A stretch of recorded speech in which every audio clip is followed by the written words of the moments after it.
Hello everyone, hope you're doing well and welcome to the third episode of the Founding Lessons. For today's episode, I've invited Harsh Surana. Harsh is my batchmate from IIT Kharagpur. He has recently founded his own startup. Before this, he was working as a senior consultant at ZS Associates. Back in 2015, Harsh was part of the founding team of a startup, so he has got some startup experience as well. Now, let's quickly go to Harsh and talk about the business model of his startup, the idea he's working on, and why exactly he chose to leave his corporate job now and take up entrepreneurship. Let's go to Harsh. Hey Harsh, thanks for accepting the invite and being on the show. You have just started working on an idea, and I want to understand, what really motivated you and what inspired you, and what exactly is the business model of this new idea that you have started working on. Now, before we deep dive into that, I've got just basic questions for you, some basic questions for you. Can you please tell us about yourself? What were you doing before starting up? And, where did you grow up? What did you study? Yeah, sure. Thanks, Mohit, first of all, to sort of let me talk and be part of this journey that you're building. And I love that you are doing some cool initiatives, about the entrepreneurs in the market, trying to motivate people to do something differently. Let me just quickly brief you about my journey till Zoopsign, right, which is the name of the company that I am trying to build. I come from a very small town known as Katni, Mhm, which is situated in Madhya Pradesh. mhm. I spent nearly 14 years of my life in that small town, right? You would have known Katni, by the way, or our generation would have known Katni by bauxite on the India world map. Oh, So if you would have seen where is bauxite in India, you would have always marked around on near Katni because that's what it is famous for. Um, and by like However, my grassroots level is Rajasthan. I was born in Rajasthan. Again, a very small village, I will call it. mhm, It's based in Churu. mhm, Total population till date is 15,000. So that's where the entire journey started, right? And I think when I was in my 11th and 12th, that's where, either this generation or senior generation or junior generation, things start. Oh, you're doing science. Why don't you try for IIT, right? Luckily, fortunately, with all the struggles and whatever it is, right, was able to move to IIT Kharagpur. mhm, I did my manufacturing science and engineering, passed out in batch 2014. mhm, After that, I moved to basically a consulting firm known as ZS Associates. mhm, I was there as a business analyst. mhm, But one day, a friend of mine just called me and he's like, Harsh, we are doing some cool stuff. We are going to Dubai and India market with robotic stuff. mhm, Okay. And I was like, yeah, why not? And it's somewhere around, I think I was around 25 back then. So you can always calculate mhm. that ages, but I was around 25. I was like, why not? If not now, when? Right. So I just decided to move away from ZS Associates and then we started I won't say we started. Somebody else started, but I was the first, or you can say second employee. Mhm, And then we four people, the two co-founders and these we two friends, we moved to Dubai, mhm. tried to build a edutech back then. Oh, nice. Did not succeed very, very well, but did not fail either. Mhm, We were able to get our salaries, make revenues, mhm, and eventually we sold out the company to a college based in Dubai. mhm, So that was it. And I specifically remember it was September of 2017 when I was like, as much as I've loved this journey of 2 years, I don't want to be a part of a startup journey as of now. I want to go into a corporate, I want to see more things. I want to learn more things in a structured way. mhm, And let's see how life treats you. mhm, Fast forward 5 years, grew into a consulting business, strategic consulting was my forte. Um, I think I started talking to friends, and one thing led to another eventually. And January of 2022 is basically when this idea of Zoopsign came in one of the discussions, right? And mhm, as a community, we were always talking about startups, right? Like it was as you call, right, chai pe charcha mhm, at times. So we were talking about ideas, and there used to be always one idea discussion, one in 2 3 months, where people will be like, let's work on this, let's work on that, mhm. right? And I think. However, Zoopsign did stick with me, and we'll talk more about it eventually. But that's how the journey has been for me as an individual. Yeah. So that startup that you joined in Dubai, if you have to do things all over, would you still do that, or you would probably would like to pass on that? I would have definitely done that Hmm. because I think the learning is tremendous, right? I Hmm. would have definitely done a lot of things differently, but I would have definitely joined that. Because I will tell you one thing, Mohit, and it is really interesting. So I spent nearly 5 years as ZS associate, as I was telling you. But whenever some new person or some new people used to meet us right in the office, outside the office, I used to tell them about this journey in a nutshell. And very, very rarely people will ask, oh, okay, so what are the projects you have consulted, or what is the biggest strategy you have deployed? But everybody made sure to ask this question. Oh, so how was it like in a startup in Dubai? Like, even though I've given only 2 years of my 7 years professional career, everybody was always interested in that. And I used to also share with that excitement about what I did there, right? So maybe if not anything else, because there were a lot of learnings and growth, just for that excitement to be a part of my life, I would have done it again. Oh, nice. And how different is life of a startup employee compared to life of a big corporate like ZS? Dude, let me just paint a day for you at a startup and paint a day for you at ZS, right? A startup, even now or in Dubai, most of the time, at least in Dubai, actually, we used to wake up with our team members because we are in the same flat, we are sharing the same kitchen and everything. So we used to wake up, we used to start talking about work. That's the work all we are talking about, and then we used to find the bus, go to the office just to know that nothing has been cleaned. So we have to figure out where is the vacuum cleaner, clean the stuff, find out where the papers are, what to do today. See, oh, internet connection is not working. Dude, did you not pay the bill?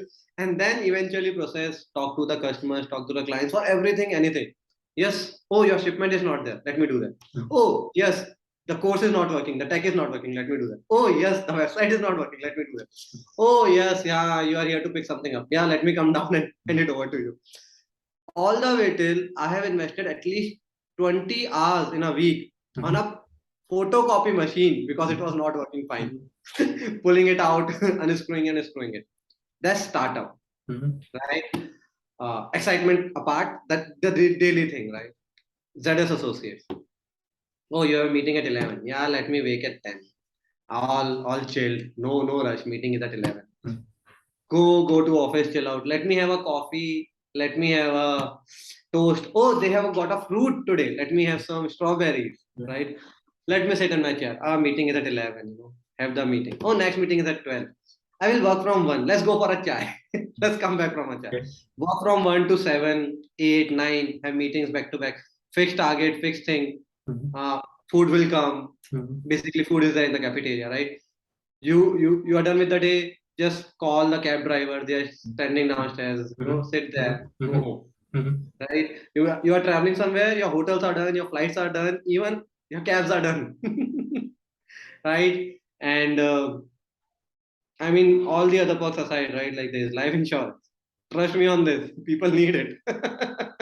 Health insurance, life insurance, and things like that. So yeah, the day looks totally different. The amount of activities and small things that you do is totally way apart, right? And now at Zoopsign, if I say, given that I got to be one of the co-founder, I'm having discussions like whether we should hire somebody, not hire somebody, increase the their salary because they're not happy. Hey, they did not find a PG. Can we please help them out? Otherwise, they will leave the company. All the way to, dude, this is a 1 million potential client. How do we actually try to get that client onboarded? So it's just a spectrum in a startup. There's no start, there's no end. Yeah, definitely there is more involvement at a personal level when you work for a startup. And like I said, the risk is high, the reward is high, which when you work for a corporate can actually be less inspiring.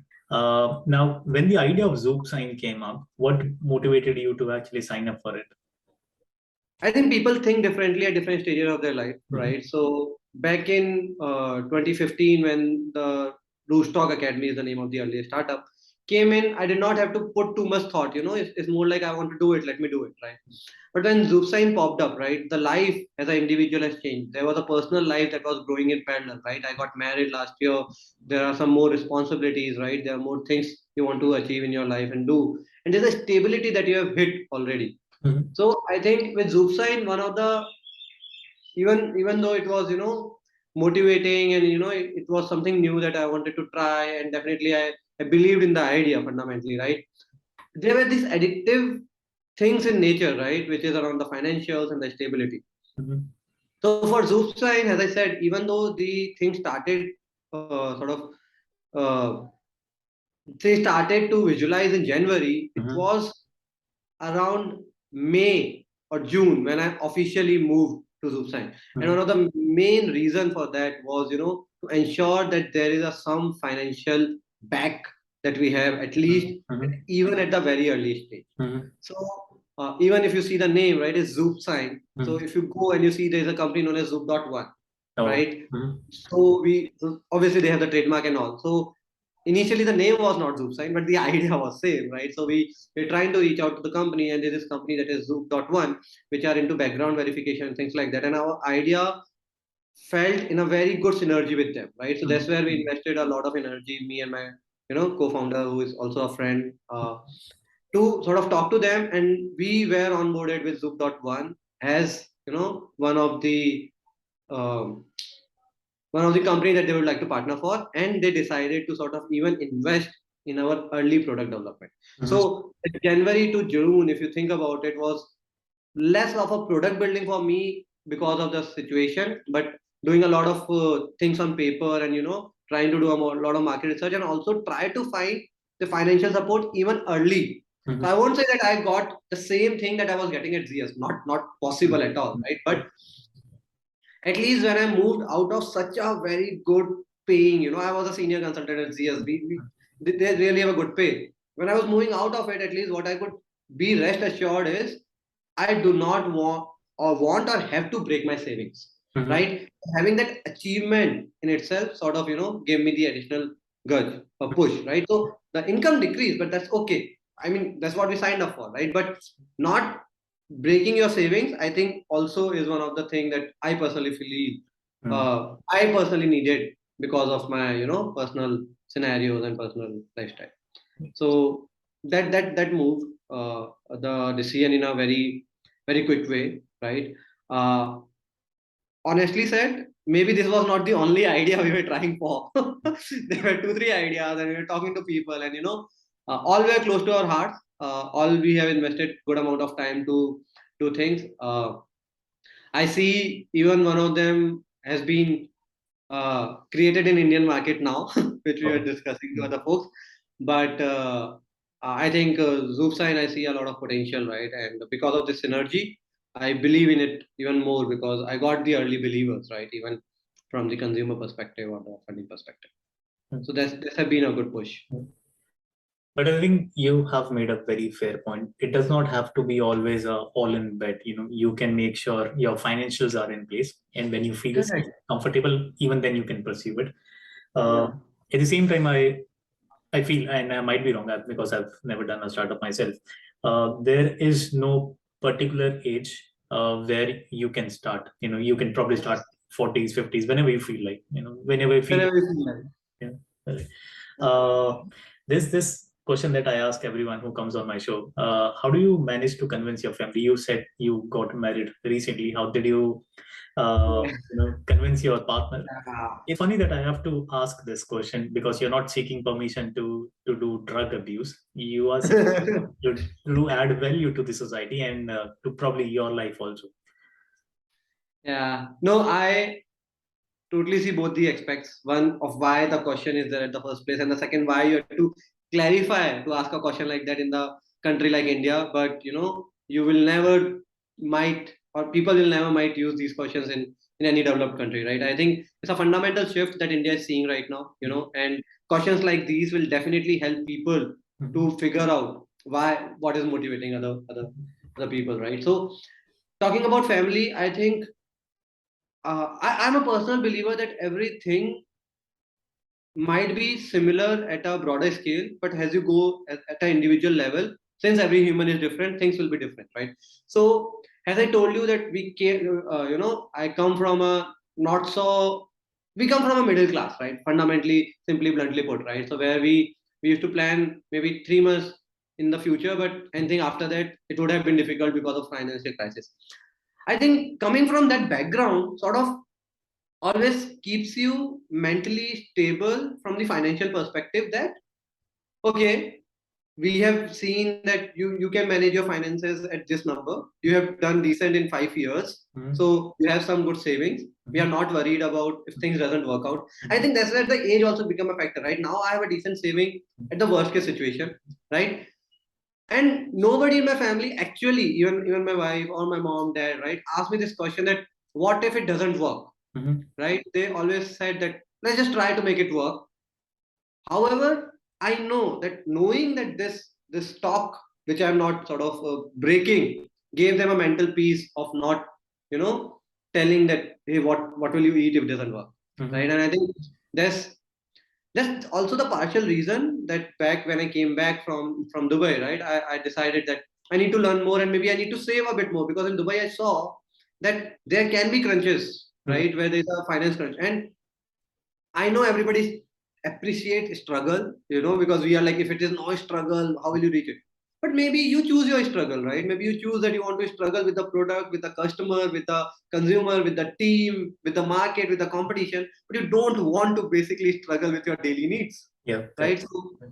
So I think because I kept the daily needs bucket checked already, there were not too much push from the family. Though my mom and I still do not understand the idea very, very well, but they've always been supportive. Now, I've got a question that probably will help your mom and dad. Now, can you explain me what exactly you're trying to solve and explain like I'm five? Sure. Five is difficult, but let me try. Mohit, have you started using your name? Can you write your own name? I can. Yeah, please pretend that you're five. Okay, you can write out your own name, right? Do you know the concept of checkbook where you write your name and the money comes? Yes, I do. Right now, that is basically signature. Mm-hmm. But what if, Mohit, you are sitting at your home, you don't want to go to bank, but still that signature is necessary for getting the money. We are building a solution for you. Oh, nice. Right? Far forward, go to your father or mother and ask them about DocuSign, Panda Sign, Adobe Sign. Right? I'm talking to this generation right now. People will know it. People know this. Yep. But if I ask you that, are you doing every signature digitally right now? What will be your answer? Not really. No, right? Even though you know DocuSign, Panda Sign, you are not doing, because I think it's not only about the service provider, it's the ecosystem. We live in an Indian ecosystem. DocuSign, Panda Sign is not solving for it. Indian ecosystem needs to be plugged from both the ways. One, consumer having the ability to do the sign. Second, the companies to empower the digital signatures legal process. India changed the law in 2015, revamped in 2018 to enable companies legally to do the digital signature. However, the companies fundamentally did not upgrade them, right? So we see a lot of fintech doing the digital signatures. But what about every other industry, right? Education, you will be amazed by the amount of paperwork that goes behind every student. They get into the college, they get a course, their marks are sort of, tracked. If they get a scholarship, there is another file for that. And if they have to go for, any internship abroad, any type of association, there's files for that. Just multiply that by 1,000 for a college, by 4 for 4 years, if it is a segment, and you have 4,000 paperwork sitting, potential paperwork sitting at every college in India. And when I did this research, only handful of the college have partially optimized it or digitalized it. Right. So what we are trying to do is we are trying to create an ecosystem for India where Panda Sign, DocuSign features will be definitely available, but more features will be available like Aadhaar signature, PAN card signature, the signatures that are valid in India, DSC, digital document signature, to enable an individual to sign anything anywhere. And on the left hand side, we are building products for the businesses that they can enable so that they can use this power that we have given to the individual. Right? We feel it's a good time because now the market understands this. Now the market understands this entire phenomena. Now it's not a taboo for anybody. I say anybody digital signature, they know it. So I'm not reinventing the wheel on digital signature. What I'm trying to do is reinvent the way people are associated with electronic or digital signatures, because we have almost 50 to 80 million companies in India at this point of time. Oh. And 10 to 20% are using these technologies, right? And people who are have an additive advantage. Subscriptions of DocuSign, PandaSign just kills your pocket like anything. Because if you think about it, they charge in dollars. Mhm. But what we are trying to do is we are trying to make it with Indian companies, for Indian companies at a price that Indians can afford. So that's Zoopsign for you. Yep. I hope it sort of helped you in some way or form. It does. I get the idea and looks very exciting to me. How do you make sure that your digital signature remains secure? I mean, that's probably the most important challenge you guys would face. Exactly, right? A question that every person will ask. Like, see, I answer it in two ways, Mohit. First, have you ever copied your father's signature on your report card? I Do you let me reframe it. Do you know any of your yes, friends who would have copied, I right? know few friends who would have done that. Right? And when they go to their teacher never objects, right? So was the vetting secure at the Mhm. first place? Is my first question, right? So when you say secure, let's compare with what you have today as Mhm. of now, right? Now you will say that Harsh that would have worked in a school but would never work in a bank. Mhm. Totally agree. And Mhm. that similarly goes with your digital signature. Mhm. Okay, there are levels of security that you can enable, and the level of security you can choose for a particular solution. So it's not one solution fit all because every solution have a different things at stake. Mhm. You know what I mean? So there's something known as your self-attested, right? You take your pen card and you sign it and you give it to somebody. Mhm. You know, I know that there's a possibility that some of our friends might just do it, or you tell your friends to do it because you are not available. Mhm. Low priority, but you have all the other confirmation. Like people talk to you on mobile, they drop you an email, so it's not a forgery, but something is available. Now, here, even that is more secure than the vetting because you can do it digitally by using a mouse or something. Your cameras will be on, your IPs will be tracked, more secure. Mhm. That's level one of security where we are taking permission from you, but recording some attributes of yours, which can be your face, which can be your location, which can be your system. Second level of security comes with in India, which is I love digital stack of India by the way, Mhm. which is Aadhaar card. Mhm. Aadhaar card has been created and linked to every individual in India, and government has been really, out there to tell you that do not give your Aadhaar details to anybody, do not share the OTP. So fundamentally, what Indian government law says is that if something has been done via Aadhaar, Mhm. mostly it is done via you. Mhm. In law, actually 100% is done by you because Mhm. you need to verify that you are the owner of Aadhaar. It can be via your mobile number, it can be via your fingerprint, or it can also be via your iris. But India has not advanced enough to use the iris right Mhm. now, right? So using Aadhaar verification to do the signature at the first place is nothing but Aadhaar signature, fully valid, legal in India. You use or buy any mutual fund, insurance, open any bank account, stock market account, they end at Aadhaar signature. Mhm. So that's the second level security. And then there's a third and global level of security, which is basically the system security known as GDPR, and then ISO certified, and then HIPAA compliant.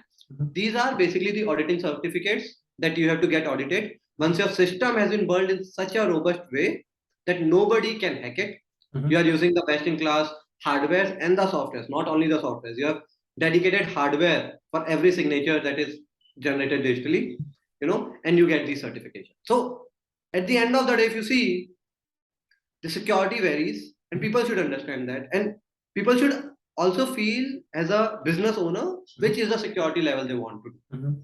right? And on top of it, India has other things, and it's different market segment, but they have come up with different ways of electric signatures. As I said, told you, 2015, 2018 reforms have helped India significantly to protect the security of it, Mhm. right? And to summarize it, if you take digital signature even in Supreme Court or High Court or your local court, Mhm. and if you have followed the process that has been mentioned in the law based on 2018 IT Act, it is actually equally, if not more, valid compared to a piece of paper that you have signed, Mhm.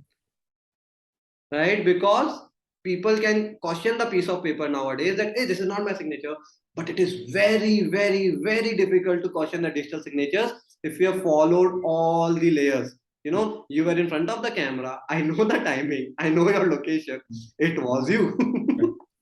Right? So I feel it is enabling more security, and definitely it is enabling a lot of scalability and a lot of possibilities that come with it.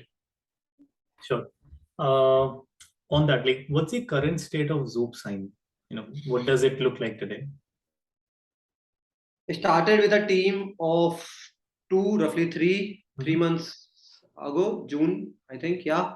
Currently, we sit at 8 people, 4 full-time, 4 tech consultant or track freelancer, I will call it. As you mentioned early, it is very difficult to find people who are very, very competitive. 3 interns, and full-time interns though, who are doing MBAs or other things from other colleges. So we are running around 10 to 11 folks trying to build a team at Zoopsign. We started with 2 clients, right now supporting 7, growing with it, trying to grow with it more. We started with one product, still with one product, but mostly by the end of next month, we will be having 4 products in our portfolio because it takes time, fundamentally. Right? Sure. Yeah. How did you manage to recruit your first team member, and how did you onboard your first client? That would have been hard, I'm sure. Dude, finding a co-founder is not easy. Because a co-founder is not a role or responsibility that you can put on paper. You can find a techie, you can find a social media head, you can find a sales head. Again, there'll be cost associated to everybody, but finding a co-founder is really, really, really the biggest challenge. Even before doing it, I talked to my friends, I've talked to my seniors, I talked to a lot of folks around there, and they said that do not take a co-founder just on the skills. If you do not think, you do not think, right? So I have talked to a lot of folks. I have cold email or cold LinkedIn at least more than 30 people talk about my idea, right? And I'm telling you, there is some power in that. Not all the 30 replied, but 5 replied by saying no. So, right? And three discussed it, and then they decided that we would like to do it. But what actually they were asking was not, something that I could really, really offer at that point of time.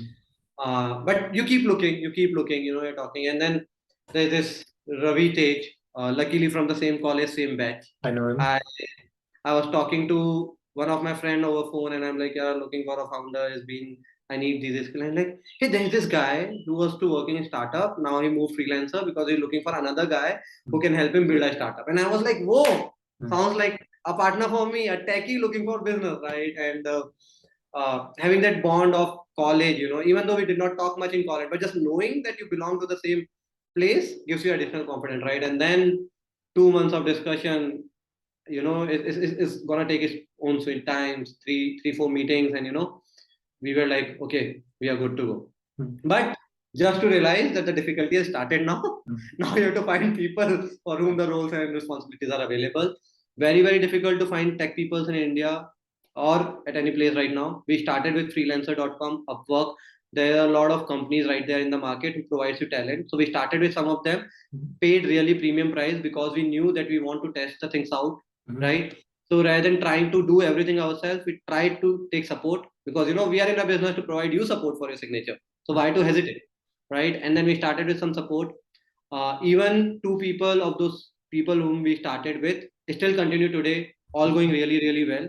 And in that other time, we sort of kept building upon trying to find some juniors and seniors. At the end, what I learned in only this 4 months is it's better to find somebody with less experience and train them if your product and positioning is trying to be a bit different, rather than trying to find a very experienced person who is really, really, I will say, experienced but needs some more, more salary because they come with that experience. Because you eventually do not get that ROI. Because somebody coming from a 50 crore revenue or 100 crore revenue company can do a sales of 1 crore, 2 crores per month. I don't even have the product of that sales, right? So I cannot afford their salary of let's say 50 lakhs or 60 lakhs. Yep. So how do I do that, right? So I personally have been taking a lot of advice and guidance from the market leaders by paying few on hourly basis and by just people helping me as a generous offer and trying to build a team from scratch of even if they're new from college, great, but at least 2-3 years of experience in the market and build from there rather than trying to build a five uh, take up somebody who is like in there for 5 or 6 years. Uh, Now to take a tangent here, how do you safeguard your idea? So when you reach out to people, I'm sure you would tell them, hey, this is what I'm working on. Would you like to join? How do you make sure that those people just don't take your idea and start working on it? Is I that don't. yeah? I don't safeguard. Yeah. I don't safeguard. And boy, this is I have learned via experience, and also I've learned and I've talked to a lot of folks. If you don't have a patent, you don't have IP law, you cannot safeguard it. You can just tell it eventually, but you cannot at any cost safeguard it, right? I told you every idea of the high level of things today in this call, right? Initially, I had the same thought process of how can I protect it, but I think everybody who's trying to build something new should not actually refrain from sharing the ideas. Do not. I will advise you share it openly. Talk more about it. You will get feedback if nothing else. Yeah. Because to steal an idea is not to steal a money. To steal an idea is basically a determination to get it there, patience to make it happen, and a lot of perseverance to continue in the same idea and do not divert. I'm telling you, every second day somebody will reach out to me like, why are you not using blockchain? I'm going to fund you. Because blockchain is all about security and encryption, right? True. And just not doing that gives me more confidence on what I'm trying to build, right? So talk about ideas. Let's build a community where we are talking ideas left, right, center. Because if you just Google 10 more ideas for entrepreneurship, you will get a list of ideas. If only idea would have made somebody millionaire, I don't want to use the next phrase, but everybody would have been rich. So, when you come up with an idea, how do you validate that idea? Say that you got this amazing idea. Talk. That answers the earlier question. Talk. There is fundamentally no other way, right? In my case, I had some opportunity to see how the market is growing. I had some opportunity to see how the other competitors in some segments are growing. So I knew there has been a market validation, but there's a market gap that needs to be fixed, right? So still, I don't know whether the gap will be fixed or not, but I've talked to people and they have shown interest in trying to fix that gap that I've identified, right? So talking first, second, read, dude. I mean, newses is actually a very good validation of your idea. Now, it will not tell you that your idea is a super hit. No news is going to tell you that. But what a news is going to tell you is that what you are trying to solve is actually a problem.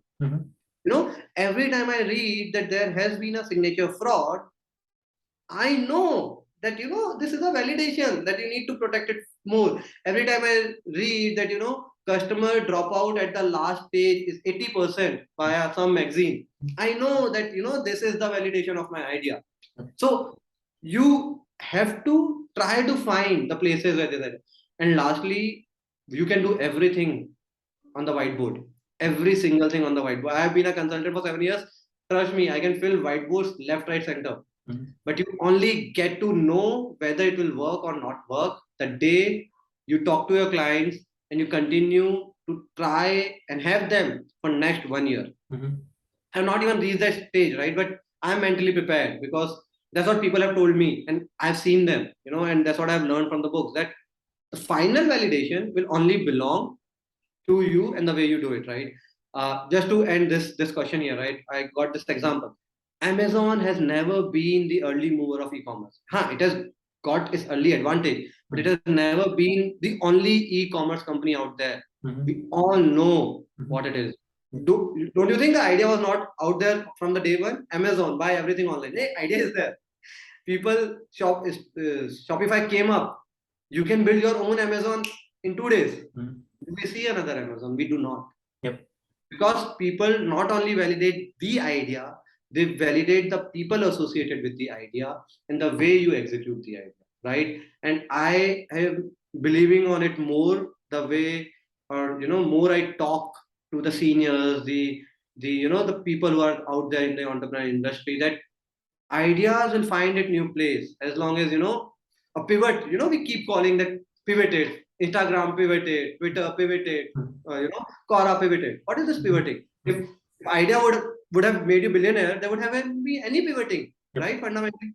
So let's not fixate at the core of the idea. Let's just fixate at problem. Try to validate it from the solution perspective, not from the idea perspective. And trust me, eventually, I am not there yet, so I can just say that trust me, and I trust the same that you will build something that is going to solve a good amount of problem in the market. This is also one thing I've realized after talking to some entrepreneurs, that the final thing they end up building is generally not same as what they thought they'll build. Yes. So they receive a lot of consumer feedback and they receive a lot of suggestions from customers directly, and they make changes to their idea. Right. Uh, on the previous thing that we were discussing, where you mentioned that you reached out to a lot of people to find a co-founder, what were the criteria that you had in mind that this person can complement me, and what were those things? The criteria for a co-founder should actually be very well laid off in your mind before you start reaching out to anybody, right? And I think it's true for anything that you're trying to do in a startup. Otherwise, there's going to be a lot of recurring stuff that is going to cost time as well as energy as well as money, right? So when I started thinking about a co-founder, first of all, I made it very very clear that I need somebody who has a good or all has a tech experience, even though if it is a less business experience or if it is zero business experience, that works for me, because I was able to sort of get some of these things on my skill set when it came to the business side of it. Let it be a exact product journey, or let it be a how the sales is going to be, how the marketing activities are going to be there. So I thought those are the things that I will pick up, but I will need somebody who understands these techs that are getting used in the market, right? So tech became the criteria number one, and obviously experienced tech became the full criteria from the tech side. Second criteria, as I said, that co-founder is not only based on the skills and experience; they need to be human who syncs with you really, really well, right?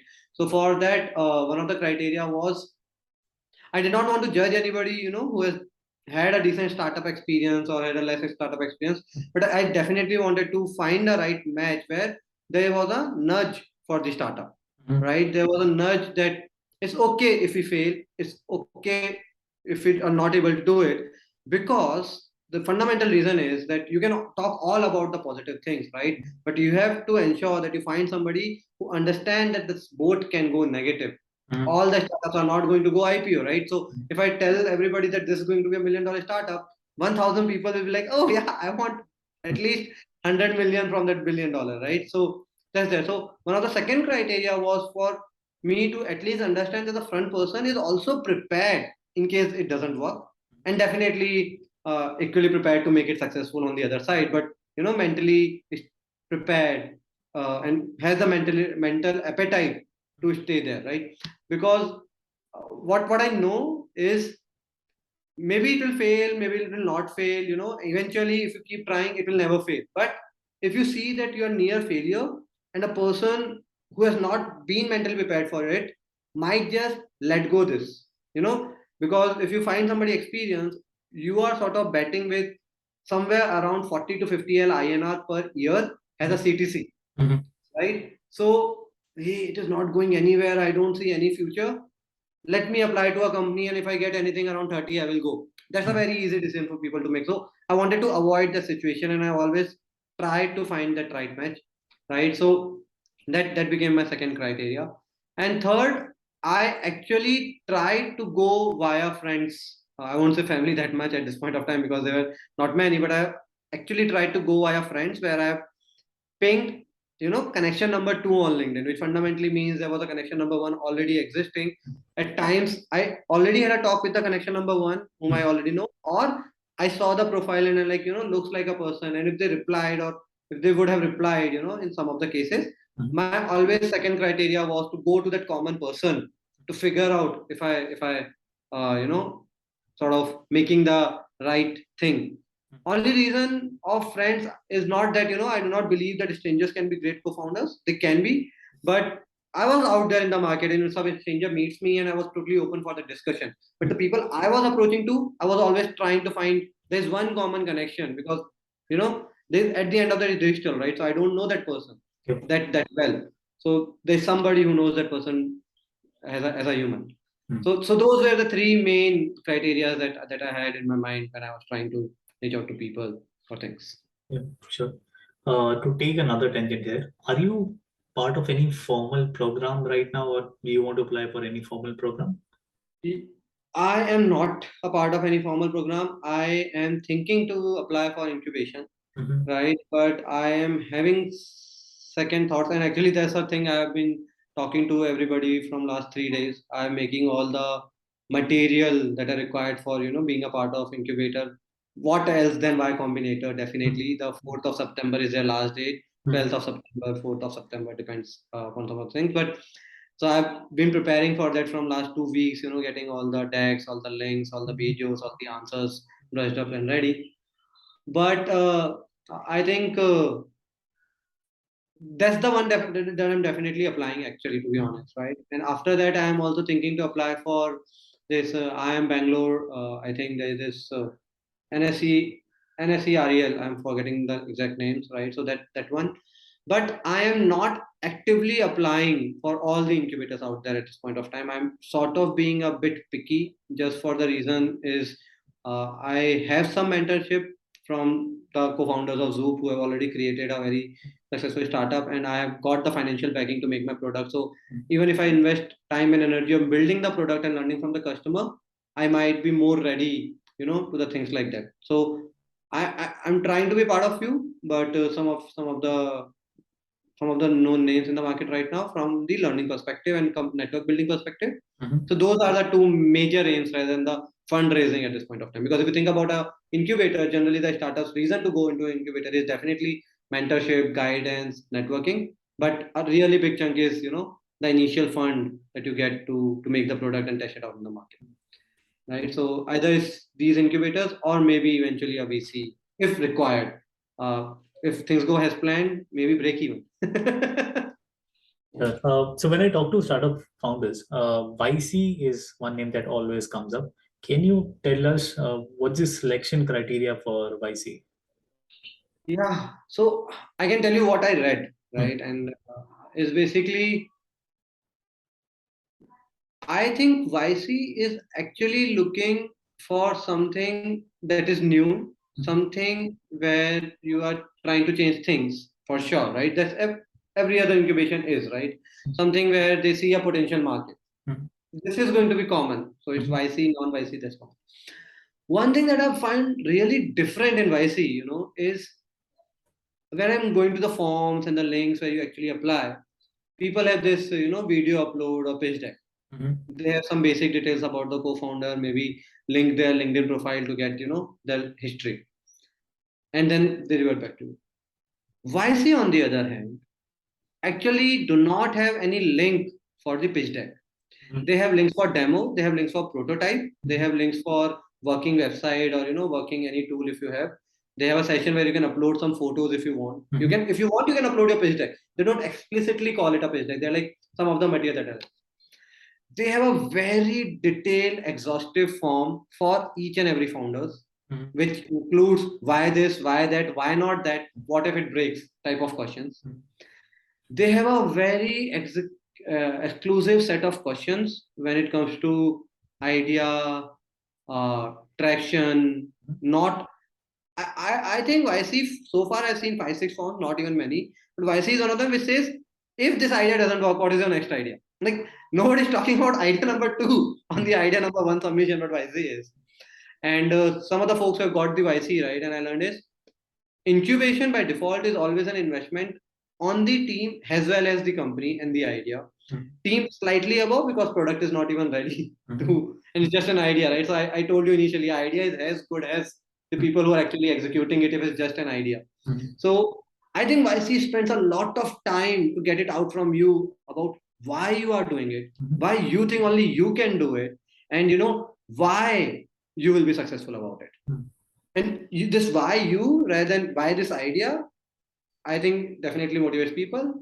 To answer that question, their valuation that they give is very, very competitive and fair in the market. One of the best, by the way, if not, bad. So everybody is doing some other valuation. They are like minimum stake, maximum money at that valuation, plus we all know, the brand is amazing for Yep. mentorship and the global presence. So yeah. How different is incubation from angel investing? Uh, so incubation is more around a community. So I will call it this way, that incubation, think of it as one of the groups that you have been a part of, where there are group members. Everybody is trying to build something different in the group, but you are talking to each other. You are trying to build, trying to see what is the synergy. You're partnering with you, and all of this maybe either virtually or physically is happening in a office slash classroom slash auditorium, or a big really big place, where you have tech support and people moving around, and some mentors who are monitoring you again and again, helping you again and again, daily basis, weekly basis. So incubation is more like a community. Angel investor, on the other hand, is more around people who believe in you and they know you will do it, and all they help you with their personal guidance, mentorship, and some time with them.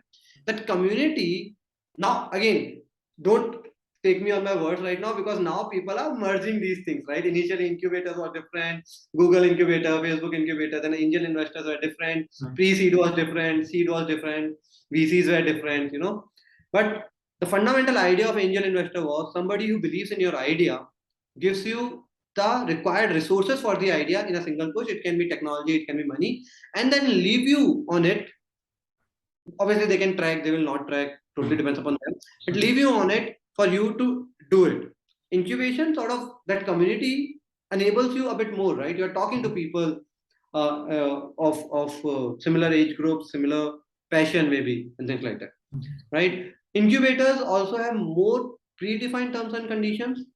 Both are very heavy on terms, by the way, like super heavy, and that's why people always say, dude, investors, right? But when it comes to valuation and all, incubation are very well predefined. Angel, on the other end, would like to take it a bit fluid, depending on, almost they will give you the same valuation. It's just incubation is totally predefined, and you did not need to prove anything, right? But bluntly put, right, if you're selected in a Y Combinator, it's 7%, 1.2K. You can do the mathematics and see the valuation. Doesn't matter, you are 2 years old, you are getting a revenue, you are not getting a revenue, you are just an ideation.